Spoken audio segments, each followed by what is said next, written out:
के बीच मावो तेंदुआ के तीर माना, कोटा लड़ने के बीच मावो तेंदुआ के तीर माना। आबे रानी अमली का पामावो जमनेश मिरी के माया मावो, आबे रानी अमली का पामावो जमनेश मिरी के माया मावो, राखे ह दिल माना। कोटा लड़ने के बीच मावो तेंदुआ के तीर माना, कोटा लड़ने के बीच मावो तेंदुआ के तीर माना।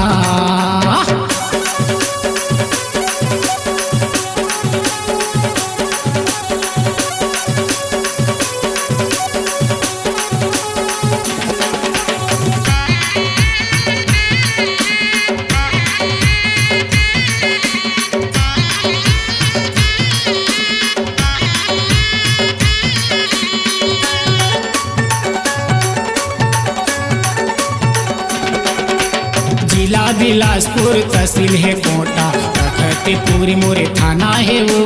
अमली का पामा रैथा रानी यही मोर पता ठिकाना है वो।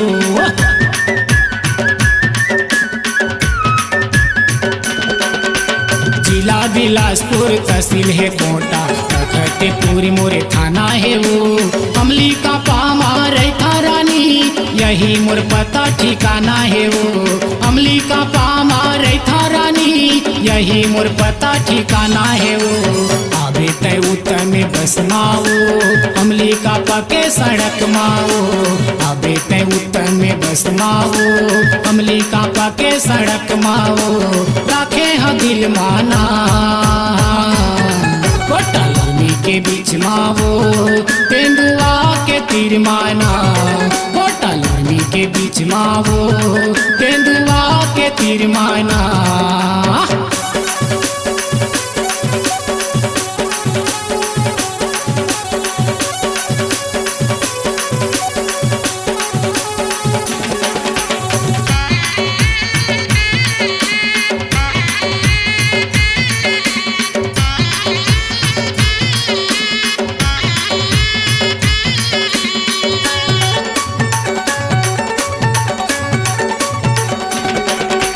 कैसे कैसे मोला लागे रानी फसाए माया के फांदा मऊ, मारी डरे तय हम मोला रानी भुलाए माया के वादा लवो।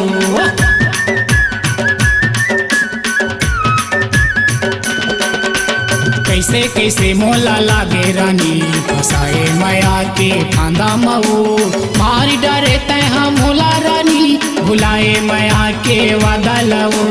मारी डरे तय हम मोला रानी भुलाए माया के वादा लवो। आबे रानी तय अकेला मवो अजय के पान खेला मवो, आबे रानी तय अकेला मवो अजय के पान खेला मवो, मंदिर पीर माना। कोटा लड़ने के बीच मावो तेंदुआ के तीर माना, कोटा लड़ने के बीच मावो तेंदुआ के तीर माना।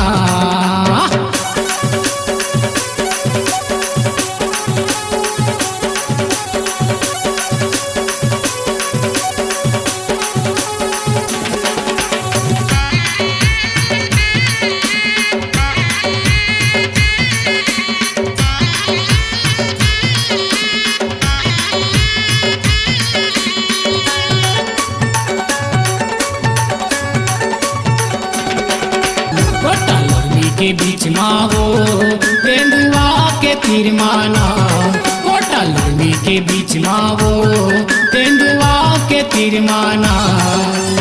आबे रानी अमली का पामावो जमनेश मिरी के माया मावो, आबे रानी अमली का पामावो जमनेश मिरी के माया मावो, राखे ह दिल माना। कोटा लड़ने के बीच मावो तेंदुआ के तीर माना, कोटा लड़ने के बीच मावो तेंदुआ के तीर माना। सोने बंधा के तीर माना, लामे केना के तीर माना, करगी के तीर माना, धूमा के तीर माना। अपनी आवाज को दीजिए एक नया मुकाम। डिजिटल रिकॉर्डिंग की दुनिया का जाना पहचाना नाम स्वरांजलि, जहां गूंजती हैं ध्वनियां अपनी माटी की सौंधी सुगंध के साथ। छत्तीसगढ़ी संगीत के विविध रंग जो पहुंचाते हैं पूरे प्रदेश में डिजिटल रिकॉर्डिंग के संग। स्वरांजलि स्टूडियो, नेमीचंद गली नंबर 2, गंजपारा, रायपुर।